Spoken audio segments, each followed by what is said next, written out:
तो इस एग्जांपल में हमें दे रखा है z and w are two complex numbers such that mod of z is equal to mod of w and argument of z plus argument of w is equal to pi, then z equals, मतलब z और w दो complex number है, दोनों का modulus equal हमें दिया हुआ है और दोनों को आर्गुमेंट की जो एडिशन वो पाई दे रखी है। तो हमें ये कॉम्प्लेक्स नंबर z की वैल्यू फाइंड करनी है। तो सबसे पहले जब एक कॉम्प्लेक्स नंबर के लिए उसका मॉडुलस और आर्गुमेंट दे रखा होता है तो उसके लिए हमारे पास हमें ये फार्मूला यूज़ करेंगे z इज इक्वल टू, सबसे पहले उसका मॉडुलस लेके उसे इससे मल्टीप्लाई करेंगे cos theta plus i sine theta से, और इधर जो थीटा होगा वो क्या होगा, जो हमारा कॉम्प्लेक्स नंबर है उसका आर्गुमेंट होगा, आर्गुमेंट ऑफ z। मतलब यहाँ से आर्गुमेंट ऑफ z की वैल्यू क्या हो जाएगी, थीटा। तो ये जो मॉडुलस ऑफ z है वो हमें क्या दे रखा है, मॉड ऑफ w। तो इसकी जगह हम मॉड ऑफ w ले सकते हैं, यानी सिर्फ हमें क्या करना है, ये वैल्यू फाइंड करनी है आर्गुमेंट ऑफ z मतलब थीटा। तो उसके लिए सबसे पहले हम क्या करते हैं, ये जो आर्गुमेंट ऑफ w इसकी वैल्यू हम 5 ले लेते हैं। तो ये जो सेकंड पार्ट है उसमें argument of z plus argument of w is equal to pi दिया हुआ हमें। तो आर्गुमेंट ऑफ z क्या लिया हमने, theta, plus argument of w क्या कंसीडर किया हमने, 5 इज इक्वल टू पाई। तो हमें थीटा फाइंड करना है, थीटा इज इक्वल टू आ जाएगा पाई माइनस 5 इधर माइनस हो जाएंगे।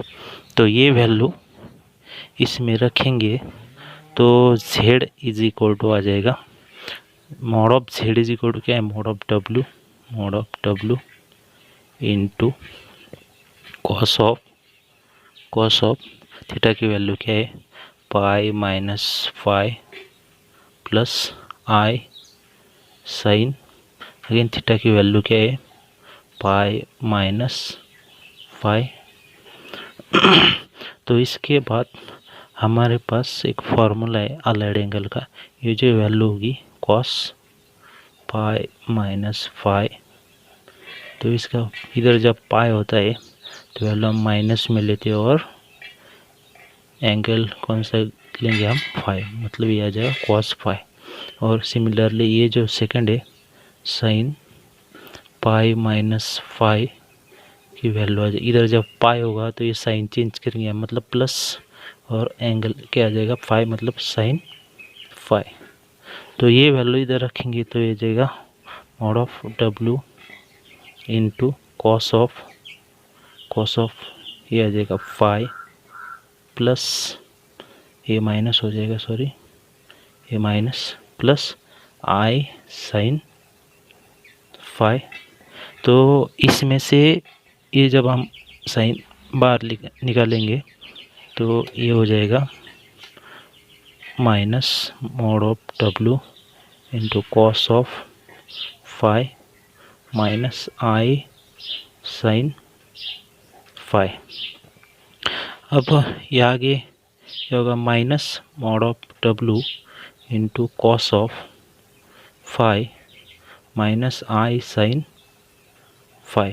अभी 5 क्या है, आर्गुमेंट ऑफ w है, मतलब ये जो फार्मूला हो जाएगा वो किसका हो जाएगा, ये w का फार्मूला, पर इधर माइनस साइन है मतलब ये क्या हो जाएगा, उसका कॉन्जुगेट होगा, मतलब ये लिख सकते हैं हम माइनस ओमेगा बार। तो ये एग्जांपल में हमें दे रखा है z and w are two non zero complex number such that mod of z is equal to 1 और argument of z minus argument of w is equal to pi by 2। तो z bar w की वैल्यू हमें find करनी है। इस भी example में हमें क्या दे रखा है, ये जो कॉम्प्लेक्स नंबर है उसकी वैल्यू फाइंड करने के लिए मॉडुलस और आर्गुमेंट दे रखा है। तो हम क्या फॉर्मूला यूज़ करेंगे, जब हमारे पास जो कॉम्प्लेक्स नंबर है उसका मॉड और उसका आर्गुमेंट हमारे पास होता है, और आर्गुमेंट हमने थोड़ी देर थीटा कंसीडर कर लिया, तो हमारे पास फार्मूला क्या होता है, z is equal to mod of z into cos theta plus i sine theta, ये हमारे पास फार्मूला होता है। तो ये वैल्यू फाइंड करने के लिए हमारे पास ये फार्मूला होता है, तो ये हमें फाइंड करना होगा। तो z बार w के लिए फार्मूला क्या होगा, सबसे पहले उसका modulus z bar w into cos of theta plus i sine theta, ये हो जाएगा। और इधर जो थीटा होगा वो क्या होगा, argument of z bar w, उसका आर्गुमेंट होगा, मतलब थीटा की वैल्यू क्या हो जाएगी, argument of z bar theta. तो हमें दो वैल्यू फाइंड करनी है। सबसे पहले हम उसका मॉडुलस फाइंड कर दे, z bar w is equal to mod of z bar w। तो हमारे पास मॉडुलस की प्रॉपर्टी होती है क्या, ये मल्टीप्लिकेशन है वो हम इसका मॉड सेपरेट कर सकते हैं, mod z bar into w। उसके बाद हमारे पास एक और प्रॉपर्टी है, z बार का मॉड वो मॉड z के बराबर होता है, तो हम मॉड z बार की जगह क्या लिख सकते हैं, mod of z into mod of w।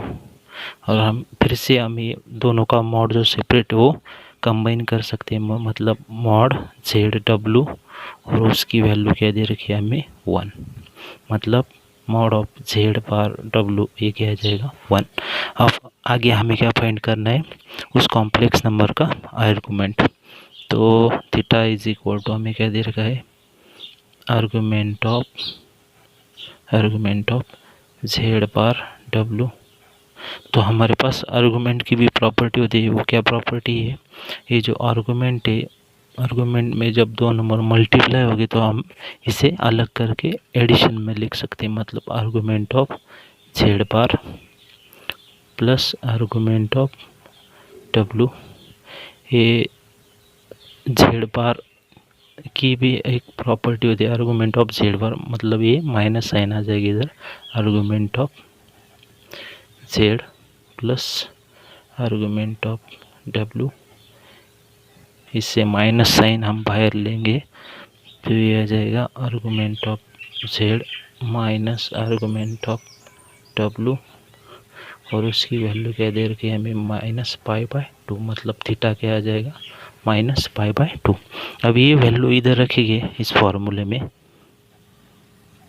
तो ये क्या आ जाएगा, z bar w is equal to ये मॉड z बार w की वैल्यू क्या आ जाएगी 1 इंटू कॉस ऑफ थीटा की वैल्यू क्या आ जाएगी -π/2 प्लस आई साइन थीटा की वैल्यू अगेन क्या है -π/2,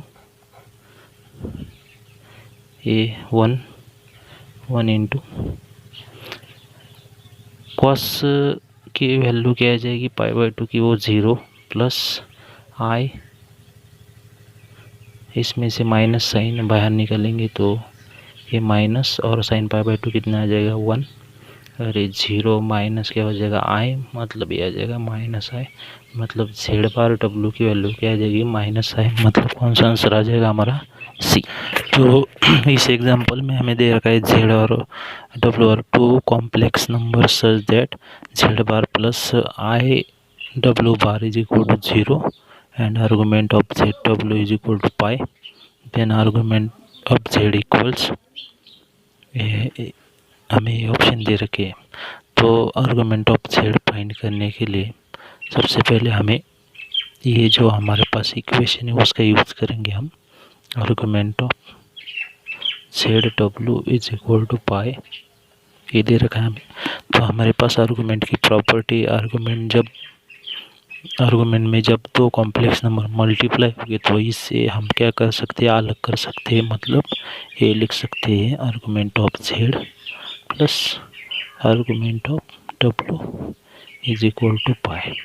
तो हमें क्या फाइंड करना है, आर्गुमेंट ऑफ z, तो आर्गुमेंट ऑफ z की वैल्यू आ जाएगी pi minus argument of W, ये आ जाएगा आर्गुमेंट ऑफ डब्ल्यू। इसे हम इक्वेशन नंबर 1 बोल दें। तो इसके आगे हमें जो सेकंड पार्ट या फर्स्ट पार्ट दे रखा है उसका यूज़ करेंगे हम, मतलब जेड बार प्लस आई डब्ल्यू बार इज इक्वल टू 0। इसे हमें क्या फाइंड करना है, डब्ल्यू बार की वैल्यू फाइंड करनी है।